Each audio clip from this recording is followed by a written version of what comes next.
오늘 우리에게 주시는 하나님의 말씀은 창세기 47장 9절의 말씀입니다. 야곱이 바로에게 아뢰되 내 나그네 길의 세월이 130년이니이다. 내 나이가 얼마 못 되니 우리 조상의 나그네 길에 연조에 미치지 못하나 험악한 세월을 보내었나이다 하고. 오늘 본문에서 우리가 만나게 되는 야곱은요, 그의 나이 130세에 가나안 땅에서 이집트로 이주하게 됩니다. 그리고 거기에서 이집트의 왕인 바로를 만나게 되는데요, 그 바로 앞에서 오늘 우리가 함께 읽었던 본문을 고백하게 됩니다. 그의 130년을 어떻게 표현하는지 제가 다시 한번 읽도록 하겠습니다. 내 나그네 길의 세월이 130년이니이다. 내 나이가 얼마 못 되니 우리 조상의 나그네 길의 연조에 미치지 못하나 험악한 세월을 보내었나이다. 야곱이요, 자신의 삶을 130년의 삶을 돌아보면서 뭐라고 고백하죠? 험악한 삶을 살았다고 고백하고 있습니다. 그런데요, 사실 야곱의 삶을 결과만 좀 놓고 보면 꽤 괜찮은 삶입니다. 성공한 삶이에요. 야곱은 한 부족의 족장이 됩니다. 그리고 아주 커다란 부를 얻게 되어져요. 그가 마음으로 진심으로 사랑했던 여자를 만나서 결혼에 성공하기도 하고, 또 자녀들을 하나님께서 정말 많이 주시는 축복도 누리게 되어집니다. 그런 야곱이 자신의 삶을 돌아보면서 험악했다라고 고백하고 있습니다. 오늘 본문에 나오는 험악한으로 번역된 히브리 원어는 워라임이라고 하는 단어인데요, 이 워라임이라고 하는 단어는 고통스럽다, 불쾌하다, 사악하다, 아니면 불행하다, 이렇게 번역될 수 있는 단어예요. 그러니까 야곱이 지금 자신의 인생을 돌아보면서 뭐라고 고백하고 있어요? 내 130년의 인생이 고통스러웠어요, 험악했어, 불행했어, 이렇게 고백하고 있는 거지요. 야곱의 이야기를 성경을 통해 읽다 보면 야곱이 왜 고통스러웠고 험악했다고 고백했는지를 알게 되는데요, 그의 삶의 고통스럽고 험악한 것의 거의 대부분이 가정으로부터 비롯되었습니다. 야곱이 가지고 있던 부모님과의 관계, 형제와의 관계, 배우자와의 관계, 그리고 처가를 비롯한 친척들과의 관계, 자녀들과의 관계에서 비롯된 그 어려움들이 야곱을 자신의 삶이 험악하다라고 고백하게 만들었던 것을 볼 수가 있습니다. 이제 우리가 야곱의 인생을 한번 같이 살펴보려고 하는데요, 야곱의 인생을 살펴볼 때 우리가 꼭 기억해야 되는 것이 있습니다. 야곱은 하나님의 사람이었다는 거예요. 야곱은 하나님이 선택하셨고요, 하나님이 약속을 주셨고요, 하나님이 축복하신 사람입니다. 그가 어머니의 뱃속에 있을 때, 그 뱃속에 있을 때부터 하나님이 야곱을 꼭 집어서 선택하셨어요. 또 여러분, 아브라함에게 하나님이 주셨던 약속 아시나요? 창세기 12장에 나오는 그 하나님께서 아브라함, 야곱의 할아버지에게 주셨던 그 약속을 그대로 똑같이 약속을 야곱에게 주십니다. 성경에 보면요, 하나님께서 직접 이름을 바꿔주신 사람들이 등장하는데, 아브람을 아브라함으로 바꾸셨죠. 시몬을 베드로로 바꾸셨습니다. 사울을 바울로 바꾸셨어요. 굉장히 많이 들어본 사람들, 정말 성경 가운데 아주 굵직한 획을 긋는 사람들의 이름을 바꿔주시면서 하나님의 특별한 일을 위해서 하나님께서 직접 사람들의 이름을 바꿔주잖아요. 근데 이 야곱의 이름을 하나님께서 이스라엘로 바꿔주십니다. 그러니 야곱은 하나님이 선택하시고 하나님이 약속하시고 하나님이 축복하신 사람이 맞아요. 그런데 그의 인생이 험악했어요.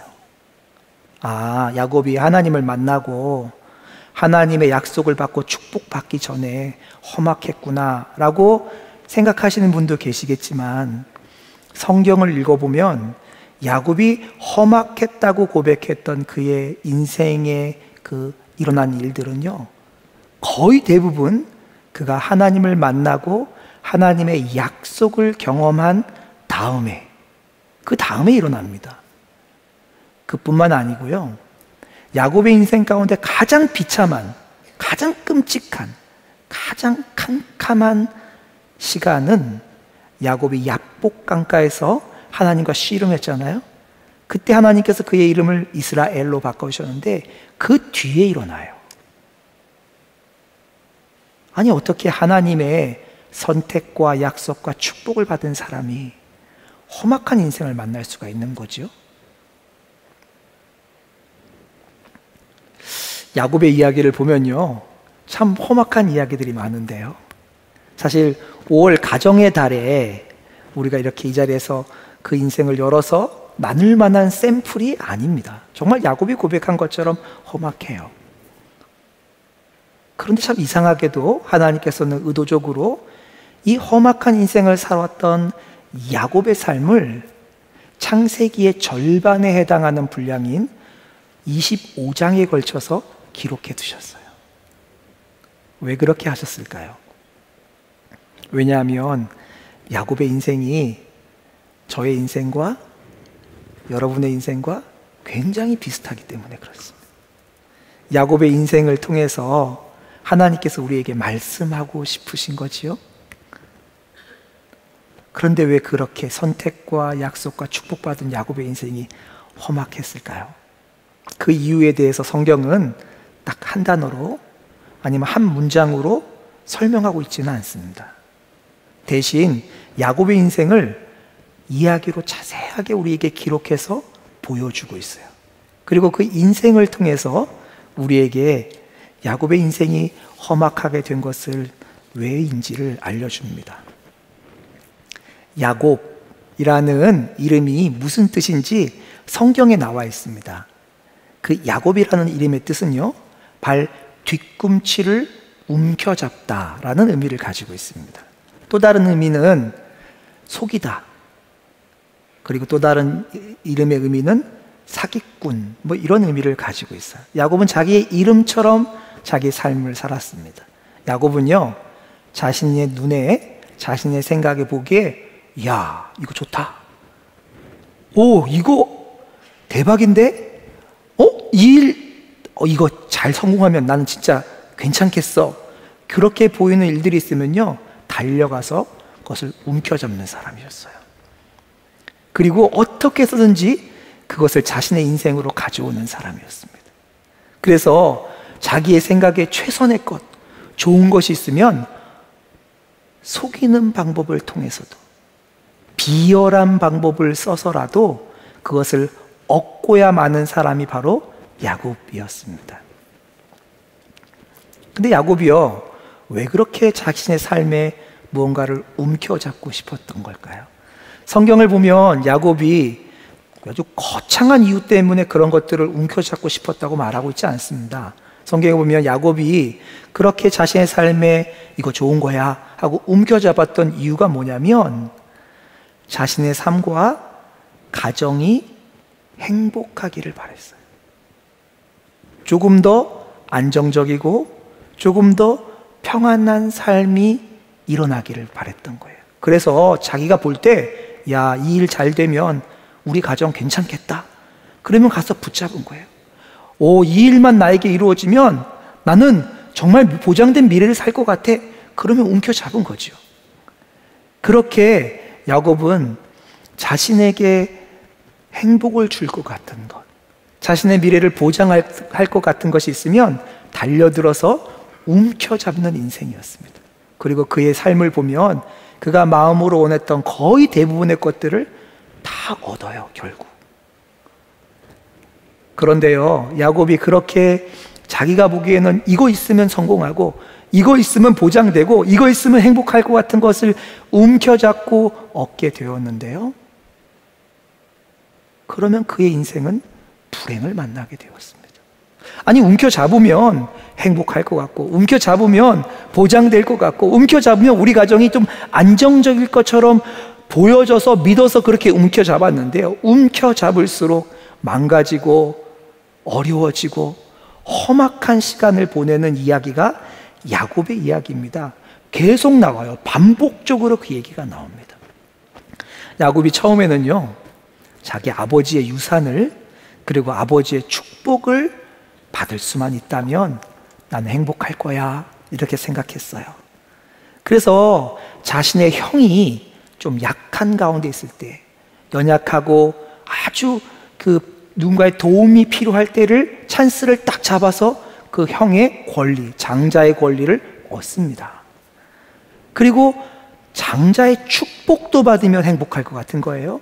그래서 야곱이 자신의 아버지와 형을 동시에 속여요.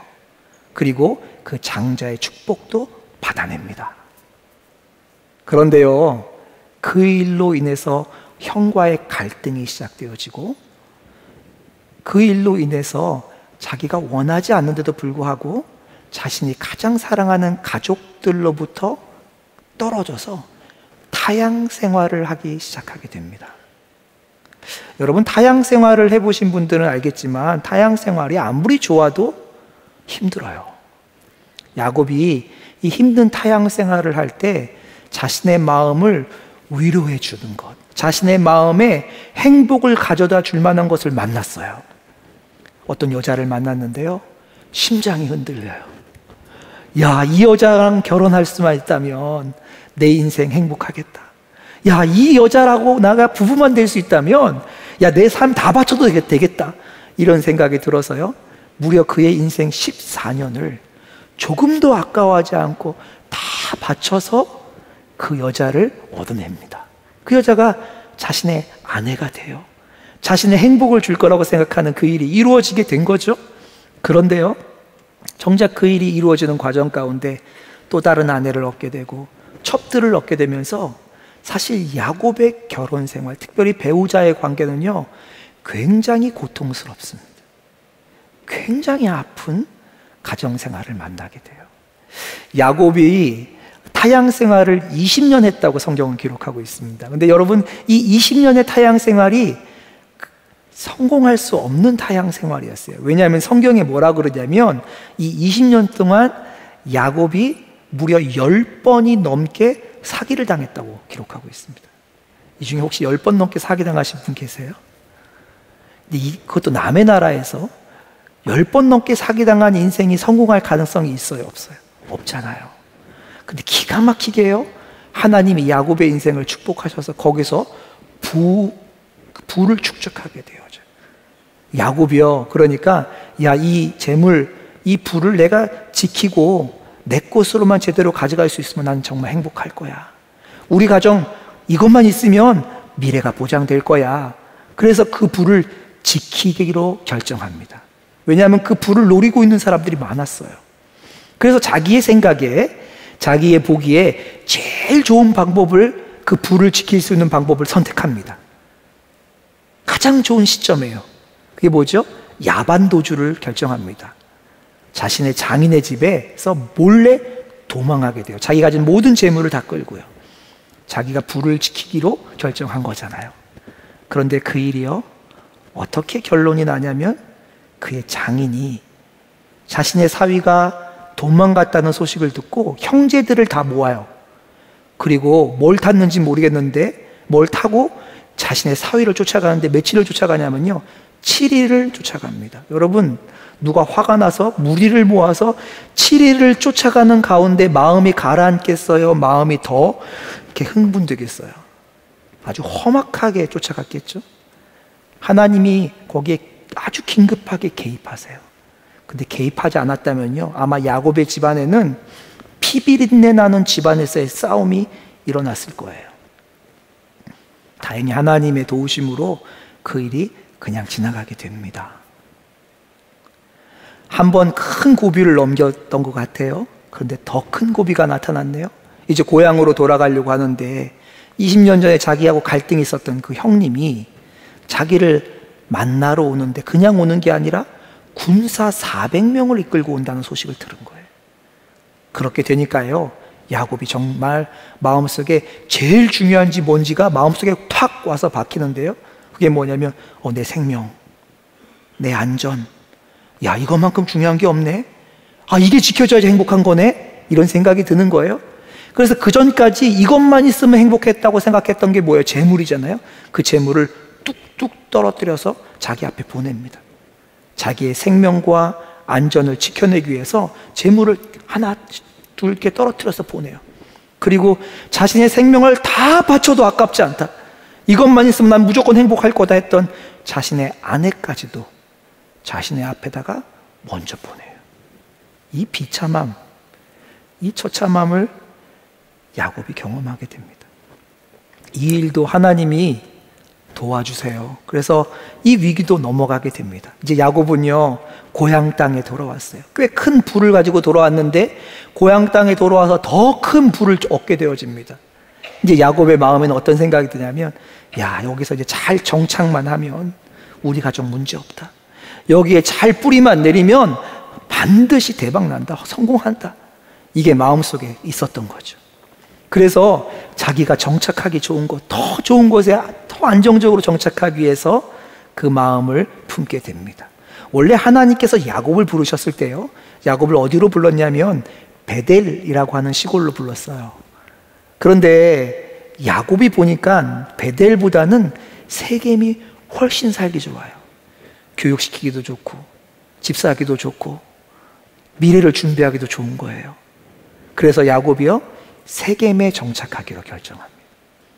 그러면 행복할 거라고 생각했어요.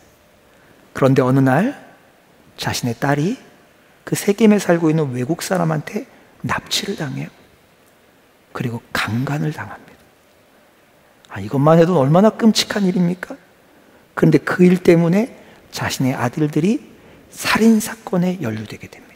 그것도 주범으로. 그냥 살인사건이 아니에요. 집단 살인사건을 일으켜요, 자신의 아들들이.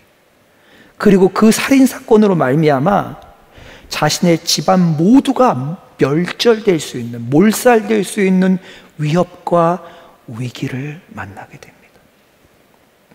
세겜에서 있었던 일입니다. 이 일도 하나님이 정말 보호하시고 도와줘서 지나가게 됩니다. 이제 야곱은 자신의 행복과 만족의 이유를 좀 내부로 돌립니다. 자신에게 주셨던 축복 중 아이들이 있잖아요. 그 아이들 중에 장래가 촉망되는 애가 있었어요. 보면 흐뭇한 아이가 있었어요. 그 아이를 잘 서포트하면 정말 행복할 것 같은 아이가 있었던 거예요. 그래서 자신의 아이들 중에 정말 장래가 촉망되고 흐뭇하고 이렇게 정말 마음을 기쁘게 하는 그 아이에게 조금 더 서포트하고 조금 더 축복하고 조금 더 사랑해 주었습니다. 그 아이가 잘 되기만 하면 정말 행복할 것 같았어요. 그런데요, 그 일이요, 자신의 다른 아이들을 화나게 만듭니다. 그리고 다른 사람도 아니고요, 자기 아이들이요, 작당을 해서 아버지인 자기를 속이고 자기가 흐뭇하게 바라보고 있고 미래를 두고 있는 그 아이를 잡아다가 외국에다가 노예로 팔아버려요. 그리고 그 아이를 죽은 거라고 하는 증거를 가지고 와서 아버지에게 이 아이 죽었습니다 라고 말합니다. 야곱은요, 하루아침에 자신의 미래와 자신의 만족과 자신의 기대가 되었던 그 아이가 하루아침에 죽는 슬픔과 아픔과 두려움을 만나게 되어져요. 여러분, 야곱의 이야기는요, 우리에게 보여주고 있습니다. 우리가 가지고 싶은 거, 우리가 손에 붙잡고 누리고 싶은 거, 우리의 생각에 좋은 거, 안전하고 행복을 줄 거라고 모두가 생각하는 그거, 우리가 움켜잡고 우리 인생에 누리고 우리의 인생 가운데 가지고 와서 살아도 우리의 인생의 행복 보장되지 않는다고 말해주고 있어요. 이것이 하나님께서 야곱의 인생을 통해서 보여주시는 사건이지요. 저는 1998년에 중국에서 2년 동안 인턴 선교사로 지낸 적이 있습니다. 그때 하나님께서 저를 평생 선교사로 살고자 하는 하나님의 선한 소망함을 저에게 주셨어요. 그래서 그 뒤에 신학도 하고 목사도 되었습니다. 제가 신학을 하고 목사를 한 이유는 하나님이 부르신 그 이유 때문이에요. 심지어 저는요, 신혼여행을 제주도로 갔는데요. 제가 왜 제주도로 갔냐면, 아니 평생 뭐 해외에서 살 건데 이때 국내 여행하자. 그래서 제주도 간 거예요. 저희 집에 아이들이 4명 있는데요, 아이가 태어날 때마다 저희는 믿었어요. 이 아이는 우리와 함께 선교지 살 아이야. 그래서 아이들이 말도 못할 때부터 아이를 눈을 보면서, 야, 너네들은 아빠랑 같이 선교지 살 거야. 이거는 아이들을 축복하는 것뿐만 아니라 세뇌를 시키는 거죠. 아이를 세뇌를 시키기 시작했습니다. 여기가 우리의 살 곳이야. 선교지 훈련을 그 선교지로 떠나기 전에도 저는 저희 집에 있는 책들을요, 꺼집어내서 다 잘랐습니다. 그리고 한 장 한 장을 다 디지털 스캔을 했어요. 왜 선교지 가면 혹시 학교가 없거나 혹시 도서관이 없으면 그거 가져가서 애들 교육시키려고, 전기 안 들어오는 곳에서라도 아이들 교육시키고 선교지에서 지내기 위해서 준비하고 살았습니다. 파푸아에서 부족으로 들어가기 전에도 저는 되게 바빴어요. 태양열 패널을 준비하고 발전기를 구입하고 또 배터리로 돌아가는 펌프와 여러 가지 물품들을 준비했습니다. 부족에서 살아야 되니까요. 부족에는 시장이 없거든요.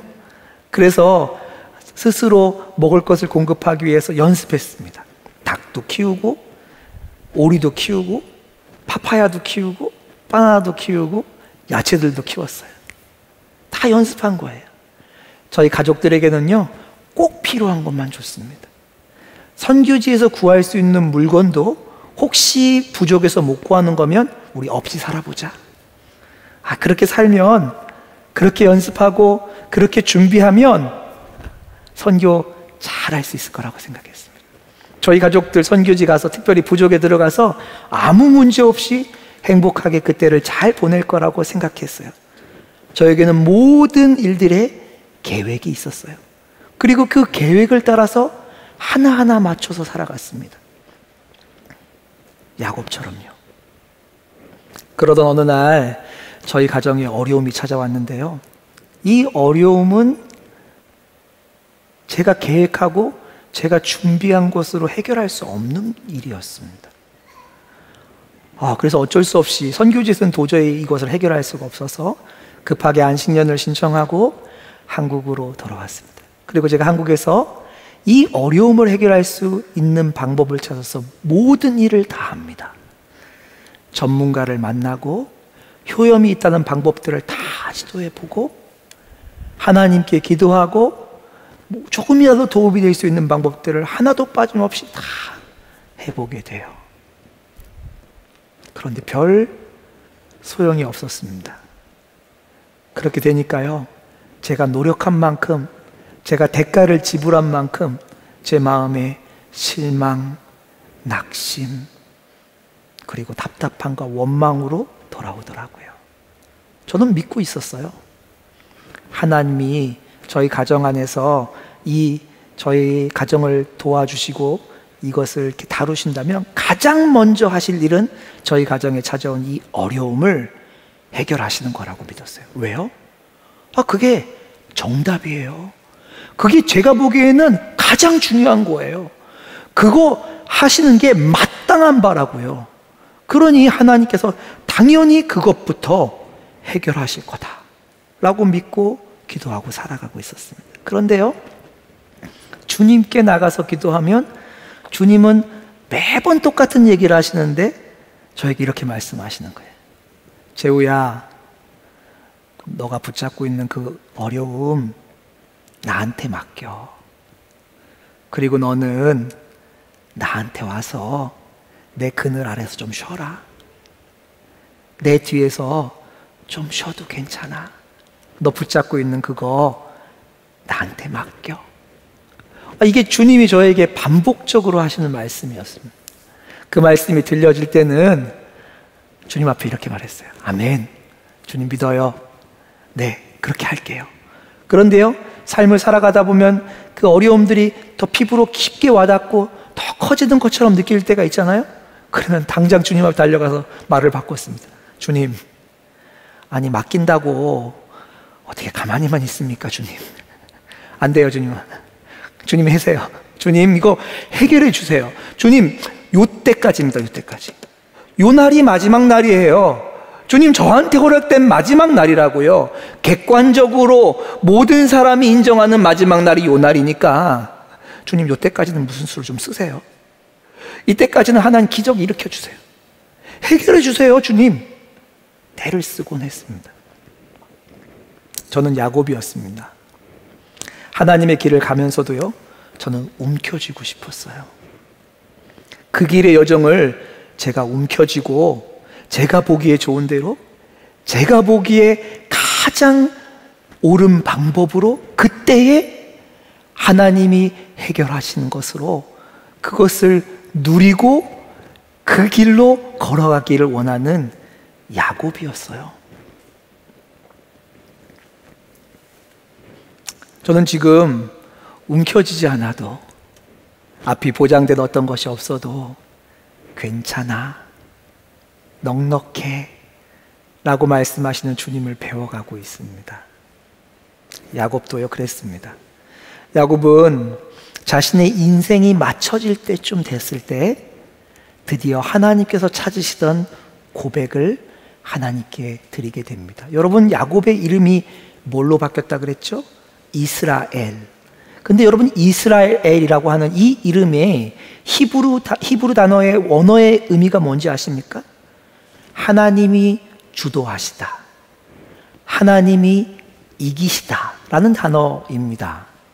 근데 야곱은 어떤 사람이었어요? 야곱은 항상 자신이 주도하던 사람이었어요. 이게 최고예요. 이거 있어야 살아요. 아, 이거 있으면 행복하겠네. 자신이 주도하던 그 사람, 그리고 그것을 어떻게든지 붙잡아서 자신 인생으로 끌어왔던 그 사람이 그의 인생의 말년이 되었을 때 새로운 고백을 하게 됩니다.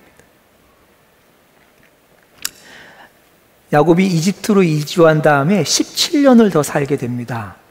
그리고 그의 나이 147세가 되었을 때 그 인생을 마무리하기 전에 고백하는 장면이 나오는데요, 그 고백의 한 자락을 제가 여러분께 소개해 드리려고 합니다.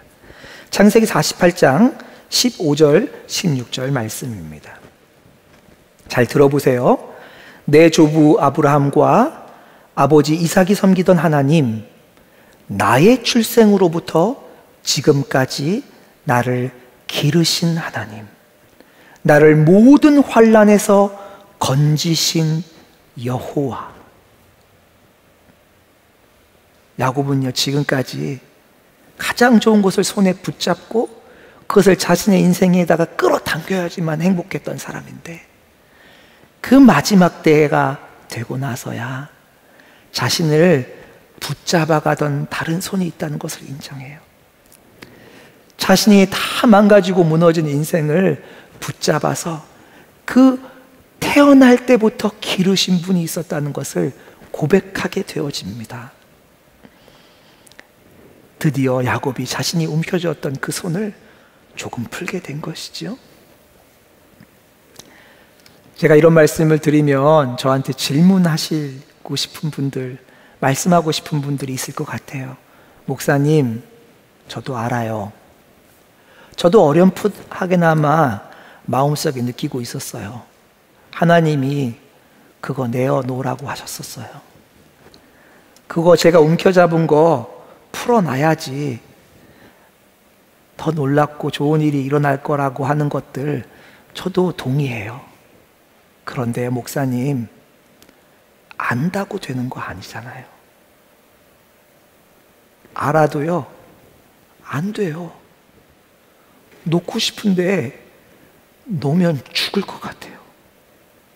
어떻게 놔요, 이걸? 이런 말씀을 하고 싶은 분들이 계시지요? 사랑하는 여러분, 하지만 기억하십시오. 우리가 놓아야지만 그제서야 보이는 게 있어요. 놓아야지만 그제서야 만나게 되는 일이 있습니다.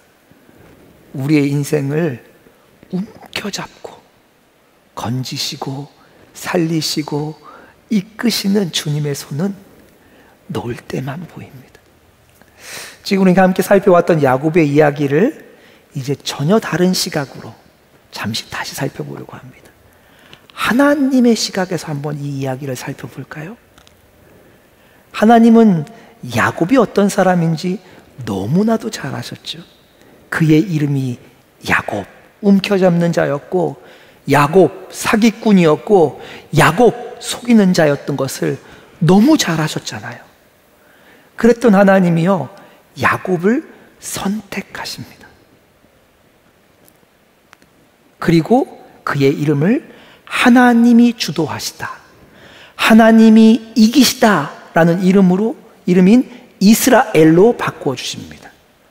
여러분, 사실 야곱이 절대로 쓸 수 없는 이름이 하나 있다면 그 이름이 바로 이스라엘이에요. 왜요? 야곱이 하나님을 만났어요. 그냥 만난 것뿐만 아니라 손으로 잡았어요. 그리고 하나님하고 씨름까지 했어요. 그런데도 야곱은 어땠어요? 자기가 이겼어요. 그러니까 야곱의 인생 가운데 절대로 얻을 수 있는 이름이 뭐예요? 이스라엘이에요. 하나님이 이기시다, 이런 이름은 야곱은 받을 수 없는 존재예요.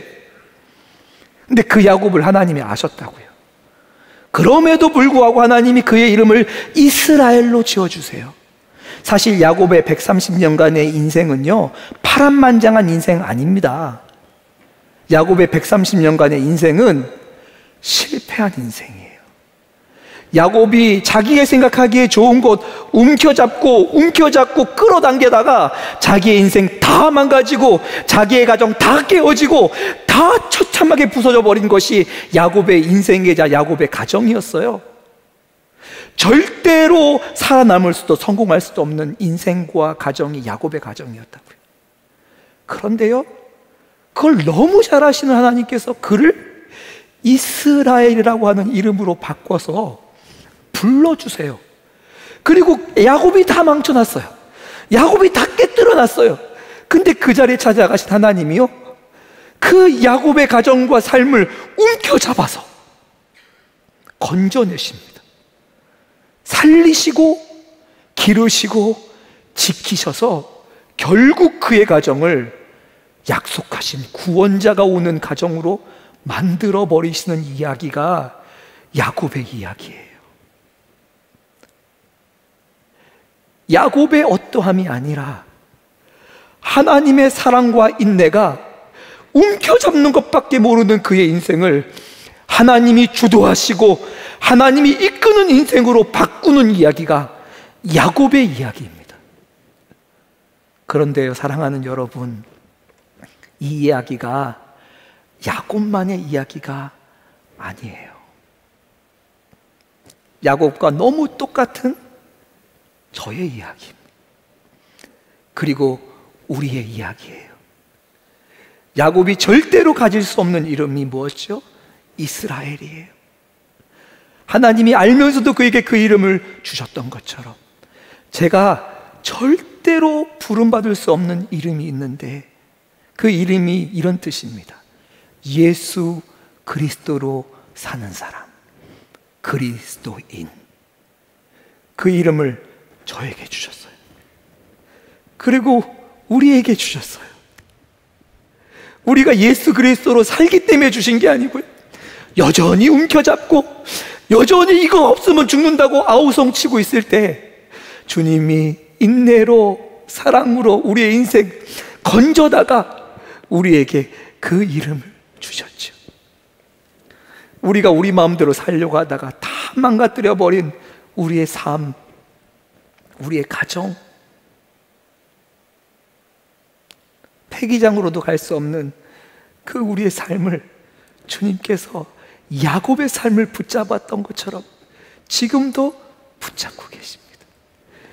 우리의 가정을 하나님께서 130년 동안 포기하지 않고 야곱의 삶을 이렇게 움켜잡고 가셨던 것처럼 지금도 움켜잡고 계신 것이지요. 오늘 야곱의 이야기는요, 우리에게 하나님께서 야곱의 삶을 통해서 우리에게 말씀하고 있는 거예요. 하나님 우리를 초청하고 계세요. 사랑하는 여러분, 하나님의 음성을 들으시기 바랍니다. 너 가족을 향해서 지금 움켜잡고 있는 그 답답함, 속상함, 이제 내려놔.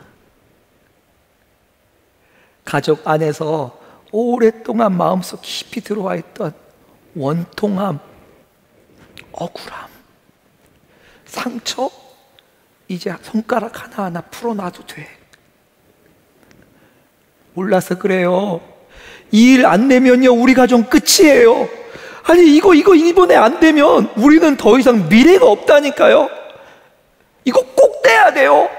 이렇게 말하고 있는 너의 그 염려, 그 반대편에 있는 그 기대, 이제 다 내려놔도 괜찮아 말씀하시는 거예요. 하나님 우리한테요, 오늘 힘 빼라, 힘 빼, 이렇게 말씀하는 거 아닙니다. 그런 거 아니에요. 주님 지금 뭐라고 말씀하고 있냐면, 네가 손을 풀면 내가 책임진다. 그 손 풀어도 괜찮아. 내가 책임질 거니까 믿고 풀어. 더 이상 그거 움켜쥐고 아파하고 깨진 것 붙잡고 울고 있지 마라. 그렇게 말씀하고 계신 것이죠. 사랑하는 여러분, 기억하십시오. 우리의 자녀, 배우자, 부모님, 우리의 것 아닙니다. 우리의 것 아니에요. 주인이 계십니다. 우리의 인생도 우리의 것 아니에요. 단지 하나님께서 잠시 머무는 이 땅에서 우리에게 선물과 축복으로 주셨을 뿐이죠. 목사님, 그럼 내려놓으면 저는 이제 뭐예요? 우리가 할 게 하나 있습니다. 딱 하나 있어요. 우리의 인생을 붙잡고 책임지시는 그분께서 오늘 내 심령 가운데 말씀하시는 그 일을 하면 돼요. 그 일은 보통요, 미래가 보장된 일이 아닐 가능성이 높습니다. 내 앞에 대박이다 이렇게 보이지 않을 가능성이 높은 일이에요. 앞이 보장되어 있지 않은 것처럼 보여도 그분께서 책임지신다고 하시니 그분이 오늘 나에게 명령하시는 그 일을 그냥 믿음으로 한 발자국 내딛어 보는 것뿐입니다. 사랑하라고 하시면 사랑만 하는 겁니다. 조건 없이. 용서하라고 하시면 무조건적으로 따지지 않고 용서하고 용납하는 것뿐이에요. 가서 용서를 빌라고 하시면 그 사람이 바뀌었든지 어떤 태도를 보이든지 관계없이 무릎을 꿇고 용서를 구하는 것뿐이죠. 기다리라고 말씀하시면 입을 막고 잠잠히 그분께 기도하며 그분이 그만할 때까지 기다리는 것뿐입니다. 그리고 그 일의 결국을 우리의 인생을 움켜잡고 우리의 가정을 움켜잡아서 그 수렁에서 건지시고 우리가 모두 깨뜨리고 망가뜨려 버린 것들을 다 회복시키셔서 보배를 담는 그 질그릇으로 바꾸시는 그분께 맡겨드리는 겁니다. 그분이 오늘도 우리의 심령을 사로잡고 우리의 인생을 움켜잡고 우리의 가정을 붙잡아서 우리의 삶을 이끌고 계십니다. 그분과 나만이 아는 비밀, 내 인생과 가정에 찾아오셔서 우리의 인생을 움켜잡고 건지시는 그 비밀이 한순간도 빠짐없이 개인의 삶의 비밀의 창고에 차곡차곡 쌓여가는 저와 여러분 되시기를 주님의 이름으로 축복합니다. 이 시간 함께 기도하기를 원합니다. 오늘 말씀 앞에서 정직한 기도를 드리고 싶습니다. 그거 있으면 될 줄 알았어요. 그 일 이루어지면 나는 보장받을 인생인 줄 알았는데 어쩌다 보니 그것이 내 삶을 깨뜨리고 망가뜨리고 부서뜨린, 하나님, 깨진 내 삶, 망가지고 깨져버린 가정, 하나님 고쳐주세요. 하나님의 손으로 붙잡아서 싸매고 회복해 주세요. 하나님께 구합시다. 하나님, 놓으면 죽을 것 같은 우리가 움켜잡고 있는 이 일, 하나님 놓아지는 은혜를 주세요. 지금 내 육신의 눈으로는 보이지 않지만 저의 믿음의 눈을 열어주셔서 저의 삶을 움켜잡고 계신 하나님, 우리 가정을 포기하지 않고 건지시고 이끌어 가시는 그 주님을 보는 눈을 활짝 열어주옵소서. 믿음의 눈으로 주님 앞에 순종의 발걸음을 한 걸음 내딛는 일이 이 예배당이 아니라 나의 삶의 현장과 처소에서 일어나게 하여 주옵소서. 통성으로 기도하도록 하겠습니다. 기도하겠습니다.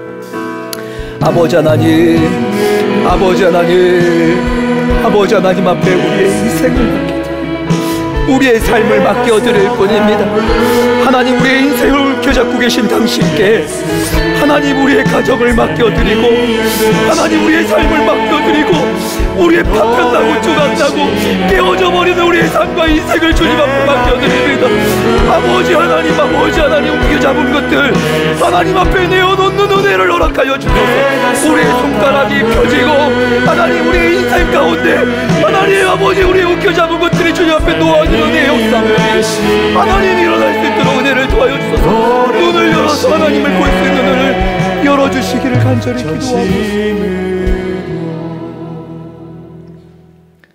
아버지 하나님, 참 고맙고 감사합니다.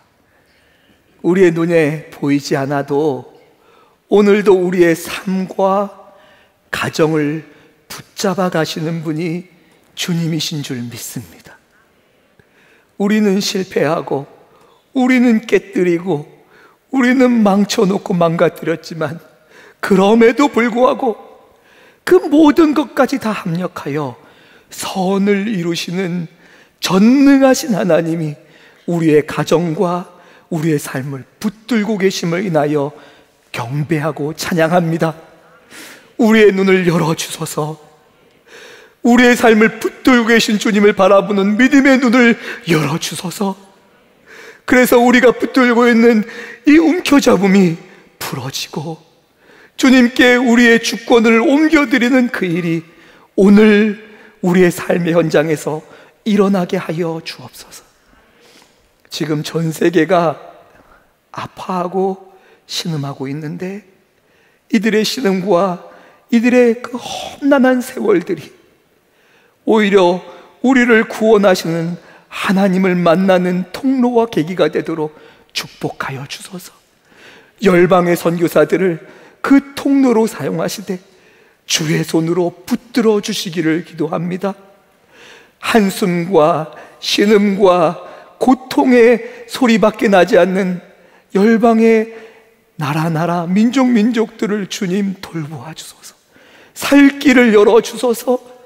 하나님, 전쟁 가운데 피비린내 나는 싸움 가운데 굶주림과 하나님 질병으로 말미암아 죽음 외에는 바라볼 것이 없는 사람들이 주님 앞에서 소망과 하나님의 빛을 발견하고 만나는 은혜를 허락하여 주옵소서. 갇혀있는 자들을 풀어주소서. 북한 땅에 하나님 자유를 잃어버리고 굶주리고 질병으로 아파하고 있는 이들을 건져주시고 예수를 믿는다는 이유 때문에 갇혀있는 하나님 우리의 형제자매들을 풀어주소서.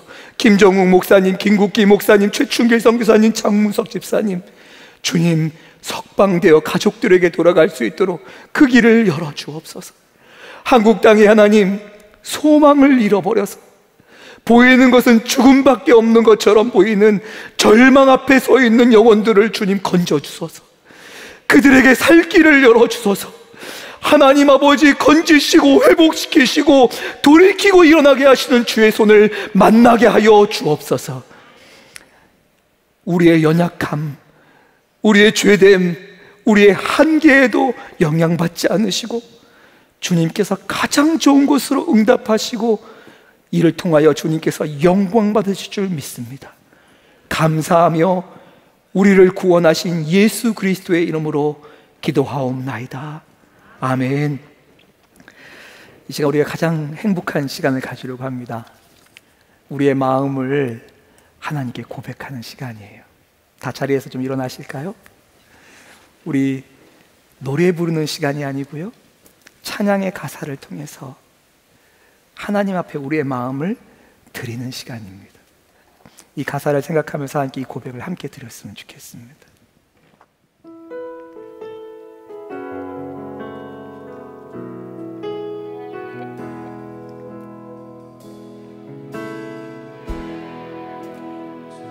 손에 맡겨드리리 나의 삶 주님께. 주님 손이 나의 삶 붙드네. 나 주의 것 영원히.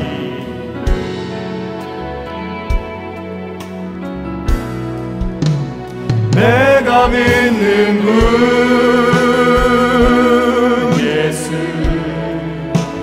내가 속한 분 예수, 삶의 이유 되시네. 내 노래 되시네. 내가 믿는 분 예수, 내가 속한 분 예수, 삶의 이유 되시네. 내 노래 되시네. 전심으로. 우리 주 예수 그리스도의 은혜와 아버지 하나님의 사랑하심과 성령께서 우리의 마음의 문을 열어 우리의 인생을 붙잡고 계신 그분의 손을 보게 하시며 우리를 돌이키시며 인도하게 하시는 역사하심과 동행하심이 이제로부터 영원토록 함께 하시기를 축원하옵나이다. 아멘.